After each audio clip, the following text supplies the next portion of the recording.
Patuloy ang hangarin ng Cayetano in Action with Boy Abunda na matulungan ang ating mga kababayan sa kanilang mga legal na suliranin. Kaya naman kasama ang buong team ni Tito Boy at Kuya Alan, nagsagawa ang programa ng Caravan sa Novaliches, Quezon City upang personal na makausap ang ilan sa ating mga ka-CIA. Ito ang Cayetano in Action Sumbungan Desk.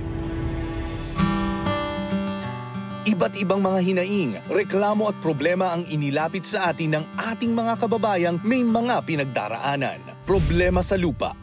Kasi merong nagbenta ng lupa, tapos nung nalaman na hindi pala binibenta yung lupa, ngayon binabawi nila yung binigay nilang pera.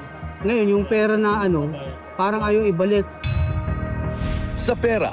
3 years ago po, nagbigay ako ng 10K for celebration dun sa pabahay. Siguro mga June, nag-ayos na ako ng papel, pinag-ayos nila ako. Pinasa ko lahat kompleto.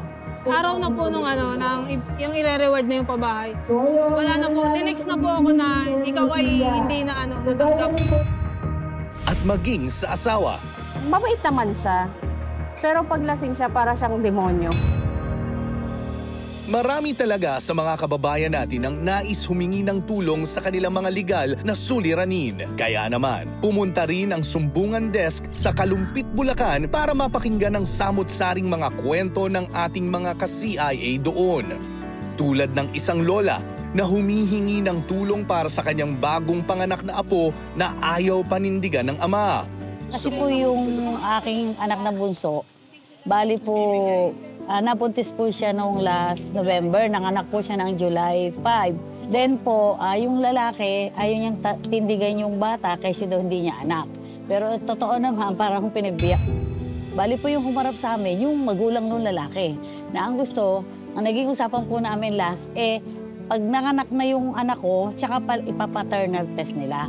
Ngayon, as of now po, hindi naman po nakipag-coordinate yung nanay, kaya po parang tinigil ko na. Huwag na yung sa anak ko po yung karapatan ng bata. Para po dun sa sustento. Bukod sa mga problemang legal, may mga lumapit din sa atin para humingi ng payo tungkol sa mga problema nila sa kalusugan. Yung sa mata ko, sir, kung baka nagbablurred na po yung isa. Siguro, sir, mga almost 3 months na. So, bago lang? Opo, bago lang. Ito, totally nag-blurred siya. Kasi parang yung pagka iganon ko, parang ulap na lang yung nasa gitna. Baka pwedeng matulungan ako na maoperahan kung sakali.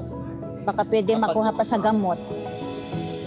Meron ding lumapit upang humingi ng tulong sa kanyang mental health problem dahil siya ay clinically diagnosed na may anxiety. Hihingi lang po ako ng kung ano po yung may tutulong doon sa amin. Nagkaroon ng free consultation sa psychiatrist.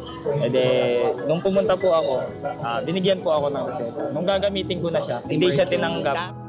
Usually, marami na rin yung nagkakaroon ng gantong sakit. Ang kailangan mo, sir, is maresetahan ka. Opo. Na-expired po kasi siya.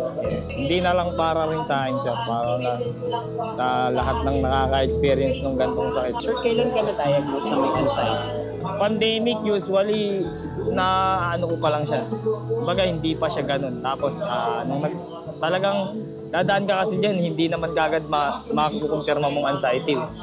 More on check-up na negative result. Nagpatry akong magpatuda echo, lab test, lahat tinest ko na kasi yung heart namin, mabilis tumibok, nahirapang huminga. Tapos, nakailang take ako ng ECG to the point na wala talagang nakikita, sir. Pero nandun pa rin. Yun pala, yung kaba, yung nervyos. May nag-recommend sa akin na patingin ka kay Doc Abet. Doon na confirm na I have anxiety. Ang ilan sa mga hinaing na ito na inilapit sa Sumbungan Desk ating pinakinggan at susubukang aksyonan. Dahil dito sa Cayetano in Action with Boy Abunda, patuloy nating pahahalagahan ang pagsulong sa inyong mga karapatan. Patuloy ang pag-iikot ng Cayetano in Action Sumbungan Desk sa iba't ibang mga lugar. Samantala, kung kayo rin ay may problemang legal na nais isang guni, bukas ang online Sumbungan Desk ng